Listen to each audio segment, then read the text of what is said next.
Mon nom est, vous avez entendu, Damien Bélanger. Je suis né en avril 47, début avril 47. Puis j'ai été placé dans un orphelinat à Québec, plus précisément la crèche Saint-Vincent-de-Paul.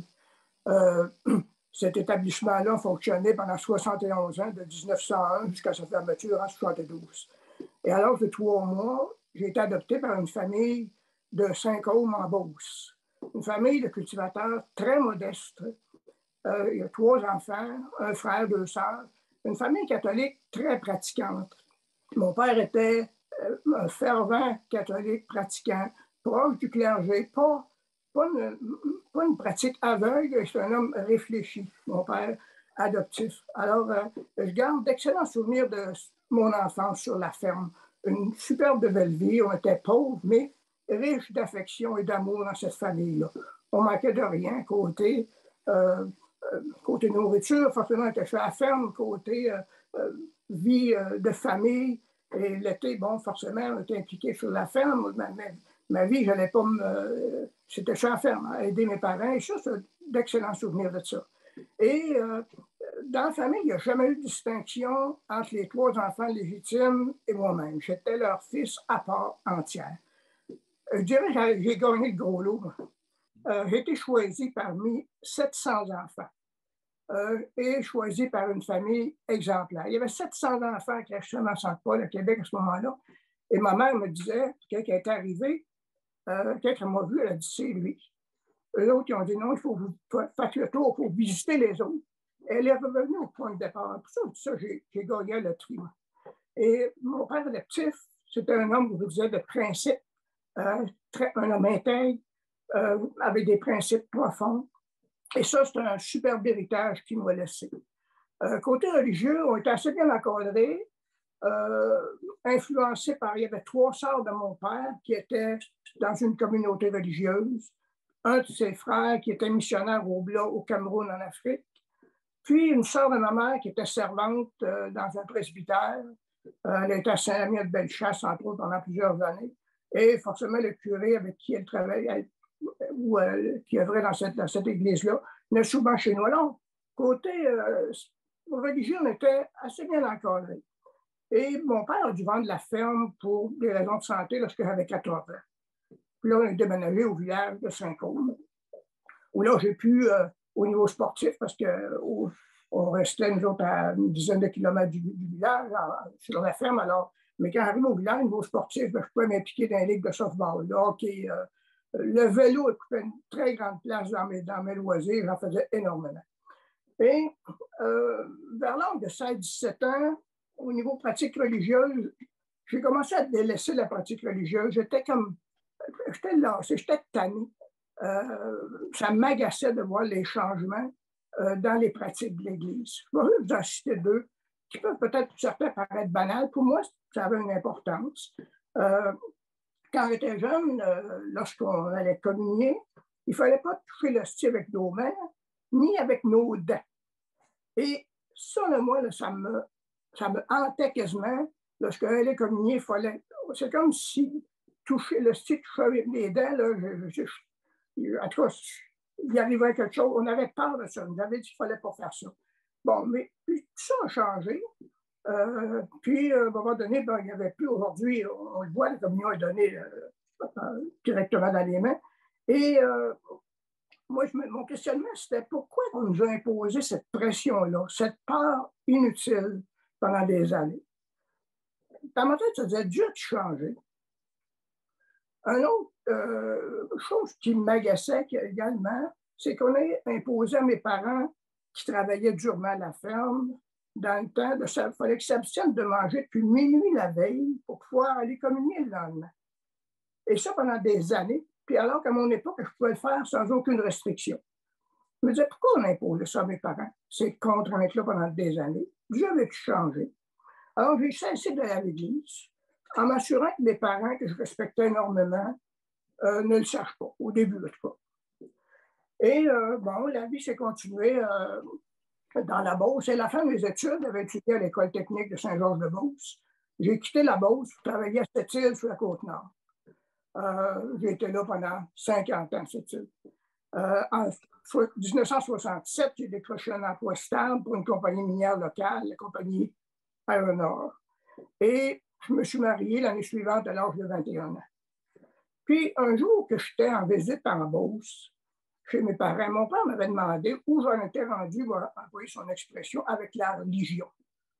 Ma réponse a été, ma religion, c'est d'essayer de ne pas faire de tort à personne et à la place, m'efforcer de leur faire du bien. Et dans ce sens-là, j'étais très impliqué socialement, avec beaucoup de ferveur. Je voulais changer le monde, un monde plus équitable, plus juste. Et je défendais avec ardeur celui qui n'avait pas de défense. Je me souviens, lors des funérailles dans ma famille en Beauce, il y a quelqu'un qui est arrivé plus jeune que moi, peut-être 3 ou 4 ans. Puis il me dit bonjour, mais je ne le replaçais pas. Là, il se nomme et il dit ça, c'est toi qui me défendais quand on joue au hockey. Je me dirais 5 et 4, non que je n'étais pas dans mon glace, mais les gens, c'est pas de défense, ça passait pas. Alors, puis j'ai participé activement aussi au niveau social à des représentations gouvernementales qui ont amené des changements profonds au niveau de la loi sur la santé et la sécurité du travail dans les années 79-80. J'étais impliqué à fond dans ces démarches-là. Alors, en ce qui concerne le côté religieux, à ce moment-là, je croyais toujours fermement à l'existence de Dieu, de Jésus-Christ, mais sans plus. Je continuais d'aller à l'église à Pâques, à Noël. À Noël, c'était principalement à cause de la nostalgie de la musique de Noël, puis d'autres occasions spéciales, baptême, mariage, etc. Maintenant, avec tout ça, qu'est-ce qui m'a amené à me poser un peu plus de questions sur le côté spirituel? Parce que j'avais à ce moment-là un foyer en paix, une épouse formidable, 2 enfants en santé, un très bon emploi, d'excellents liens avec ma famille adoptive. Sauf que je me questionnais constamment sur le sens de la vie. Puis je m'inquiétais facilement. On pourrait appeler ça, prendre des mots, un inquiéteur compulsif. Je m'inquiétais pour tout. Pourtant, j'avais plein de stabilité, mais je m'inquiétais. Et l'été, on campait en famille au bord de la plage, toutes les fins de semaine. Puis le soir, autour du feu, je regardais les étoiles. Puis je me voyais tellement petit face à tout cet univers-là. Puis j'imaginais la distance qu'il y a entre nous, puis les distances dans tout cet univers-là. Et je me voyais donc petit face à ça. Puis en même temps, pour moi, l'existence de Dieu était toujours là. Puis pour moi, c'est lui qui contrôlait tout ça. Parce que je vois la durée des jours, c'est la durée des nuits, les saisons qui reviennent comme une horloge. Devant cette grandeur-là qui me dépassait, par contre, il y a beaucoup de questions qui venaient à l'esprit. Je regardais ça. Qu'est-ce qui vient après? Qu'est-ce qui vient après cette vie-là? Pourquoi je m'inquiète? Qu'est-ce qui est vrai? À quoi ça rime? Puis je n'avais pas de réponse. Puis une petite anecdote, lorsque j'étais à l'école, il y avait un enseignement à l'école primaire. Il y a une institutrice qui nous enseignait que la façon de donner, pour que ça ait de la valeur aux yeux de Dieu, c'était de le faire discrètement. Puis elle répétait ça souvent, que ta main gauche ne sache pas ce que fait ta droite. Et c'est une parole qu'on retrouve aujourd'hui dans un texte dans l'Évangile de Matthieu. Et elle nous parlait aussi de l'offrande d'une veuve qui donnait de son nécessaire comparativement à ceux qui donnent pour être vu des autres. Alors, cette institutrice nous enseignait à ce moment-là que ça venait du Nouveau Testament. Le Nouveau Testament, on ne l'avait pas, mais elle nous parlait de ça librement, cette institutrice-là. Ça m'avait marqué assez qu'à partir du moment où je donnais à l'Église, ou n'importe quelle œuvre, je faisais en sorte que personne ne sache que j'avais donné. Puis plus tard, quand j'ai commencé à donner, à ce moment-là, $1 était en papier. Je le pliais là, tellement petit pour que même la personne qui passait à la caisse à ce moment-là ne sache pas le montant que j'avais donné. Et ça, c'était toujours basé sur cette conviction-là que si je voulais, ça allait de la valeur au lieu de Dieu, il fallait que ça soit fait de façon discrète. Puis un jour, j'ai voulu soutenir l'œuvre de mon oncle qui était missionnaire en Afrique par un don en argent, mais en secret, sans que personne ne le sache, sauf l'autorité religieuse de ma famille qui faisait le lien entre mon oncle au Cameroun et la famille au Canada. En insistant à cette autorité-là que c'est important, je voulais que ça demeure dans la discrétion. Mais la personne n'a pas respecté mes convictions, elle a fait tout le contraire. La lettre suivante de mon oncle, il envoyait une lettre circulaire aux gens de la famille, donner des nouvelles. C'est écrit, je me rappelle encore, l'oncle Gérard remercie le neveu Damien pour son généreux don. J'étais déçu, j'étais un peu choqué aussi, mais la déception, c'est de savoir que cette autorité religieuse-là, ma tante, ne croyait pas à l'enseignement du Nouveau Testament sur la façon de donner. Je me disais, elle, c'était une madame qui était, écoute, je pense qu'elle avait comme 2 ou 3 doctorats, elle a étudié toute sa vie, une tête incroyable, mais là, je me disais, comment ça qu'elle ne croit pas à ça? Et dans le même temps, mon épouse Louise, de son côté, elle se questionnait beaucoup suite au décès de sa mère, qui était survenue à l'âge de 48 ans d'un cancer. Et notre fils aîné, à ce moment-là, il demandait souvent à Louise, « Grand-mère, elle est où? Grand-mère, est-ce qu'elle est bien? Est-ce qu'elle mange? » Et bien sûr, Louise y répondait pour le rassurer. Mais une fois seule avec elle-même, il y a un paquet de questions qui venaient à la tête, mais elle n'avait pas les réponses. Et elle a fait une rencontre d'une dame de notre entourage qu'elle trouvait différente des autres. Et petit à petit, cette dame lui a parlé de l'Évangile. Louise a donc commencé à lire une Bible que cette madame-là lui avait donnée, à faire des études. Je la voyais faire des études. Et je ne peux pas comprendre. Moi, je me disais, un livre, une fois que tu l'as lu une fois, tu le mets sur les tablettes, puis tu passes dans un autre. Je ne comprends pas qu'elle pouvait faire des études dans un livre. Bon, mais ça me dérangeait pas. Elle était entièrement libre de faire ça. Et il y a une chose, par exemple, je n'ai pas pu m'empêcher de voir les transformations qu'il y avait dans sa vie. C'était évident chez mon épouse. Elle avait complètement changé d'attitude face aux difficultés courantes de la vie. Je la voyais à peine, là où je avait un peu être anxieuse aussi. Et je ne l'empêchais pas d'enseigner nos 2 jeunes fils. Au contraire, moi, je n'avais rien à offrir côté héritage spirituel. Au moins, quelqu'un de la famille laisserait quelque chose à mes 2 enfants. Alors, elle avait une pleine liberté d'enseigner à mes enfants. Puis, j'ai fait la connaissance de quelques personnes d'une église évangélique. Dans le sens, mon époux désirait aller à l'église évangélique de cette dame-là qui avait parlé, mais mon arrière-plan me freinait, me breakait, comme on dit. Pour moi, les groupes religieux étaient des groupes dont il fallait se méfier. Ça, c'était viscéral chez moi. Mais en faisant la connaissance de certaines personnes de l'Église, j'étais personne sociale, j'aime les gens. Alors, je m'intéressais à eux. Et ces gens-là m'accueillaient tous les fois que je les voyais, poliment, gracieux comme tout. Puis, ils m'invitaient à des activités spéciales qu'il y avait à leur Église. Je ne donnais même pas de réponse. Je répondais même pas. J'écoutais. Puis, sauf à une occasion où j'ai accepté d'aller à une activité récréative sur la plage. Je surveillais les habillements de ces gens-là, je surveillais leurs propos, je surveillais leur attitude.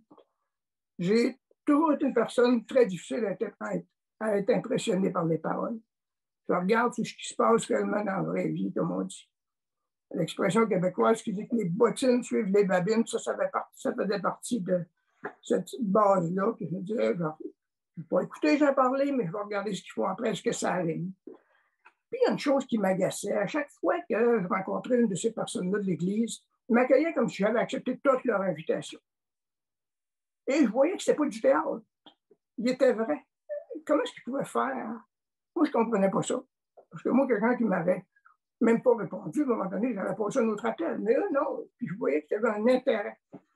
Puis un jour, j'ai accepté une invitation pour aller à la conférence d'un évangéliste français, Alain Choiquier. Alain Choiquier est venu 2 fois à cette île quand j'étais là. La première fois, je suis allé par considération pour le couple qui nous avait invités. J'ai absolument rien compris de la conférence. À rien, sauf 2 mots qui me sont restés. Joie parfaite. Ce monsieur-là répétait ça plusieurs fois, il revenait, joie parfaite. Moi, qui dans ma vie recherchais de la joie, cet homme me parlait d'une joie parfaite. Ça reste là. Puis là, mon épouse, occasionnellement, mon épouse, elle, avait fait, comme je dis, des transformations s'étaient opérées dans sa vie. Et elle m'invitait diplomatement à faire une petite étude biblique avec elle. Je refusais poliment. par respect pour mon épouse que j'aimais profondément. En 82-83, le marché du fer est tombé à la baisse. J'avais à ce moment-là 16 ans de service chez mon employeur. Et j'ai été mis à pied de mon travail pour une période, cette année-là, de 4 mois et demi. Pendant ce temps-là, pour occuper mes pensées, j'ai fait du rattrapage scolaire en maths. Je pouvais faire des maths 12 heures par jour. Moi, je suis une personne qui m'implique ou je ne m'implique pas. Si je m'implique, je ne le ferai pas à moitié. Et bon, j'ai fait ça pendant toute cette période-là. Mais toujours cette question qui me pourchassait l'esprit, qu'est-ce qui est vrai, puis qu'est-ce qui vient après, puis pourquoi je m'inquiète, puis à qui ou à quoi je peux me fier, à qui je peux faire confiance. Puis ma réflexion sur le plan religieux était la suivante. J'avais été adopté par une famille catholique. On m'avait enseigné avec sincérité que c'était la bonne religion. Mais si une famille bouddhiste m'avait adopté, on m'aurait sûrement dit la même chose. Avec autant de sincérité, je serais devenu bouddhiste. Si c'est un témoin de Jéhovah, ça aurait été la même chose. Ça aurait été la même chose pour toutes les religions existantes. Ça, c'était ma réflexion. Alors, est-ce que la sincérité est égale de vérité? Décidément, non. Tout ne pouvait pas être vrai. Il y avait tellement de contradictions entre chacune de ces croyances. Sur quoi je vais m'appuyer? Qu'est-ce qui était vrai? Quel chemin prendre? Quel chemin était bon? La seule source à ce moment-là qui m'a semblé fiable, c'était la Bible, parce que j'avais vu les transformations dans la vie de mon épouse. Je ne pouvais pas faire autrement que faire le lien entre son intérêt pour ses études qu'elle faisait, puis les gens qu'elle rencontrait, puis sa transformation personnelle. Pour moi, c'était évident. Alors, puis en même temps, dans ma tête, je n'ai jamais douté une seconde que ce qui était écrit dans le Nouveau Testament n'était pas vrai. Ça, je n'ai jamais douté une seconde de ça dans toute ma vie. Alors, si Dieu était capable, lui qui contrôle tout l'univers, il est capable de contrôler tout ça, ben, il doit être bon pour contrôler, s'assurer de nous communiquer ses instructions, puis s'assurer que ça demeure fiable et stable. Mais en même temps, mon arrière-plan me faisait craindre un livre qui devait être lu que par des personnes compétentes. C'est ce qu'on m'avait appris quand j'étais jeune. Alors, je me suis gardé encore une réserve. J'ai mis le pied sur le frein. L'année d'après, un autre mise à pied. 6 mois. Là, j'étais préoccupé par le manque de travail un peu. Là, pendant 6 mois, ça commence à... J'avais 2 enfants aux études. C'était une période économique très difficile dans le domaine minier du fer sur la Côte-Nord. On est passé de 800-900 employés à environ 300 à ce moment-là. Les maisons avaient perdu, pour certaines, presque 50% de leur valeur. Alors, la stabilité pour moi, qui était déjà facilement inquiétable, ça m'en prenait un coup. Encore là, je me disais, est-ce quelque chose de fiable? J'avais un emploi stable, mais là, ça s'effondrait. Y a quelque chose qui n'est pas influencé par la situation économique, ni par l'humeur politique du moment? Des fois, on voit des changements qui, à un moment donné, bon, ces changements, dépendamment de l'approche de différents gouvernements. Alors, il y a quelque chose qui résiste à ça et qui demeure stable. Et de temps en autre, à ce moment-là, je commençais à demander à mon épouse de me faire jouer une cassette de musique qu'elle avait à caractère religieux, qui me réconfortait, qui m'apaisait. Quand j'étais la tête, je demandais à Louise, toute la cassette, elle s'empressait de me faire jouer. Et puis, à un moment donné, j'ai eu à cœur de faire une petite étude avec elle. Une étude, ça fait plusieurs fois qu'elle me l'offrait, mais elle ne poussait pas. Alors, puis il y a un texte qui m'a accroché. Un texte dans Matthieu, chapitre 11, versets 28 à 30, où Jésus qui parle dit « Venez à moi, vous tous qui êtes fatigués et chargés, je vous donnerai du repos. Prenez mon joug sur vous et recevez mes instructions, car je suis doux et humble de cœur. Et vous trouverez du repos pour vos âmes, car mon joug est doux, mon fardeau léger. J'étais fatigué, j'étais chargé, et je désirais trouver du repos dans mon âme, dans mes pensées. » Et j'ai continué l'étude des textes du Nouveau Testament, ce que je vais appeler les Écritures. Alors, et quel réconfort de trouver des réponses à beaucoup de questions. Certains textes venaient confirmer ce que je croyais déjà. Mais il y en a d'autres qui remettaient en question bien les pensées que je croyais exactes. Alors, que faire? J'avais deux choix. Ou je conserve mes propres pensées, ou je fais confiance à ce qui est écrit. Ou je fais confiance à Dieu. Qu'est-ce que je fais devant un texte qui me dit « Telle voix paraît droite à un homme, mais son issue, c'est la voie de la mort ». On voit ça dans les Proverbes 14, verset 12. Ça paraît droit, mais c'est une mauvaise voie. Que faire quand toute ta vie, tu as cru qu'être sincère et honnête avec toi-même, puis pas de faire de tort aux autres suffisait? La sincérité, là, j'ai appris que ce n'était pas un gage de vérité. Que faire devant des paroles qu'on retrouve dans l'Évangile de Marc au chapitre 7 qui dit « Entrez par la porte étroite. Large est la porte, spacieux, car large est la porte. Spacieux est le chemin qui mène à la perdition. » Il y en a beaucoup qui en parlent là. Mais étroite est la porte. Resserrer le chemin qui mène à la vie, il y en a peu qui la trouvent. C'est un texte qui me troublait. Deux options. Un chemin qui mène à la perdition et un chemin qui mène à la vie. Qu'est-ce que tu fais avec ça quand tu as cru toute ta vie que Dieu était trop bon pour envoyer quelqu'un à la perdition?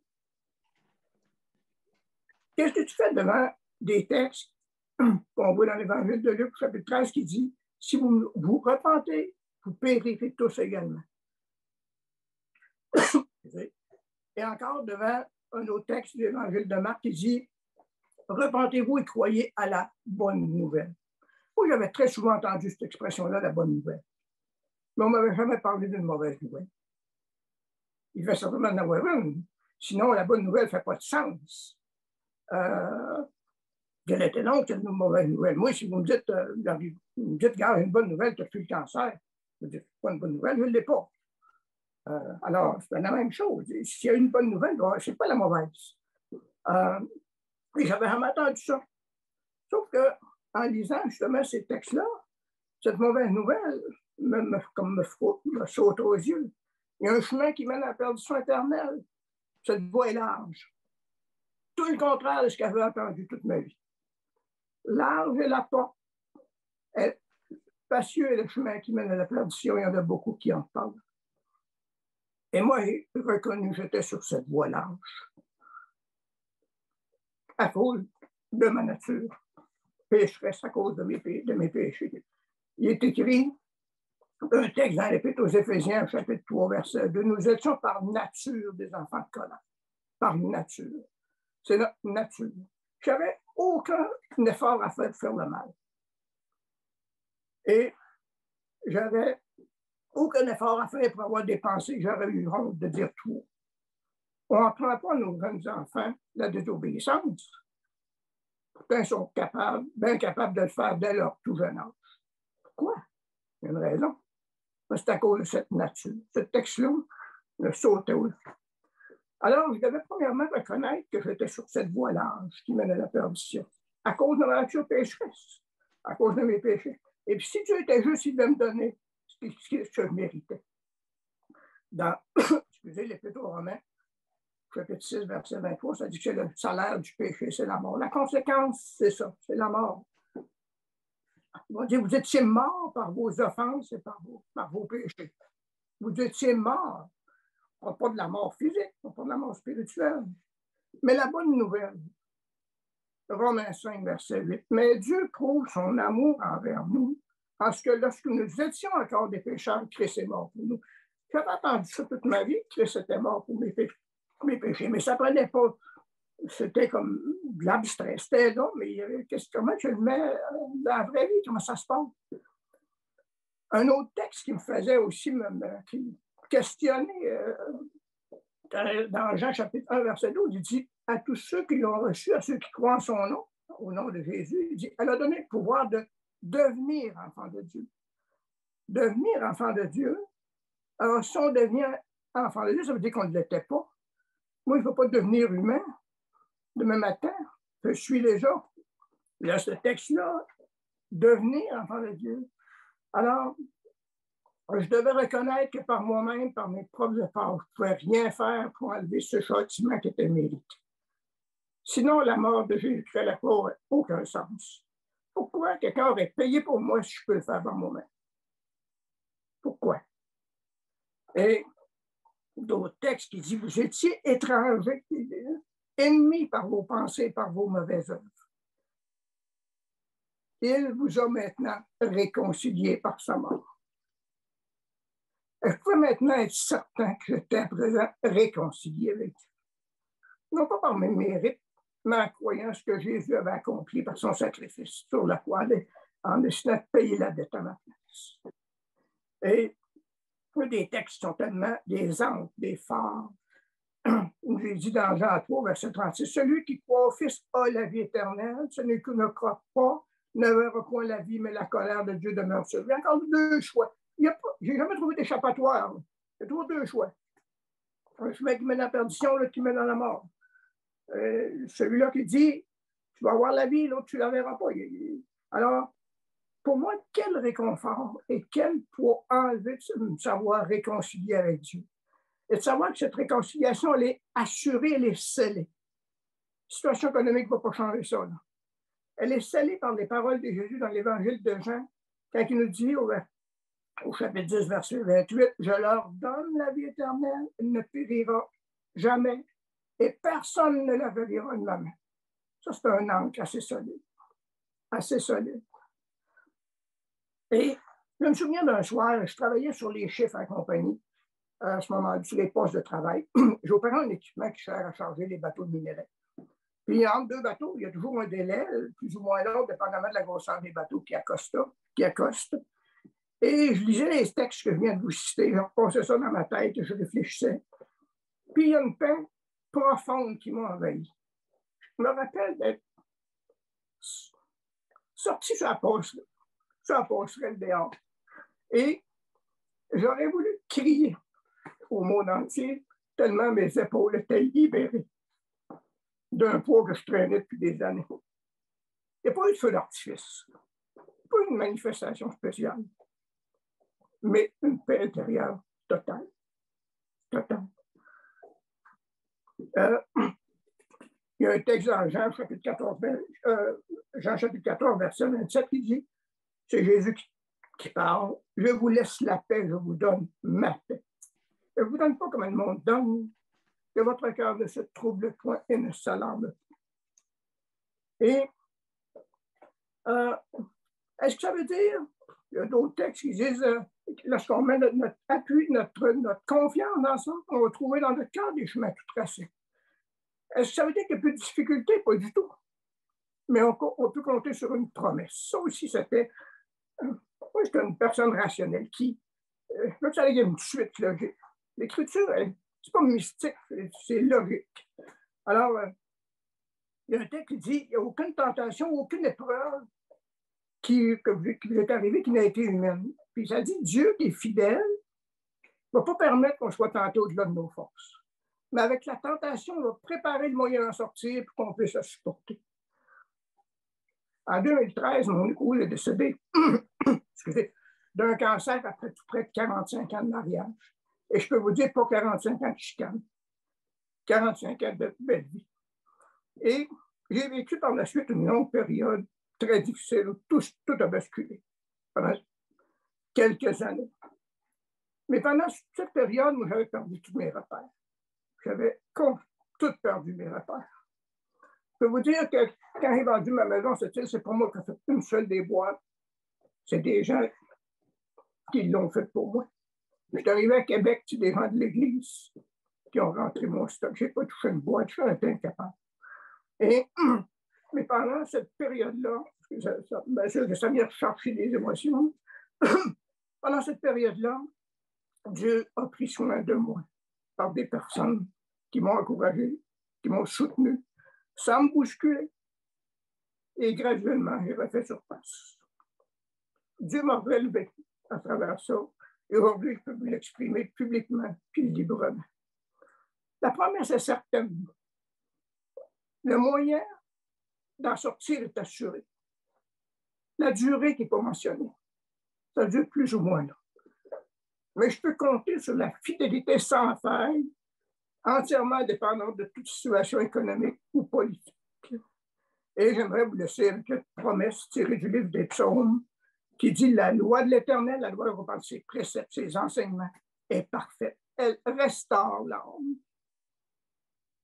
Le témoignage de l'Éternel est véritable, il rend sage l'ignorant. Les ordonnances ou les directives de l'Éternel sont droites, elles réjouissent le cœur. Les commandements de l'Éternel sont purs, ils éclairent les yeux. Et c'est ce que Dieu a fait avec moi depuis 1984, tout près de 40 ans. Et c'est ce qu'il continue à faire. Alors, je suis tellement reconnaissant pour cette liberté qu'il m'a donnée. Alors, en vie.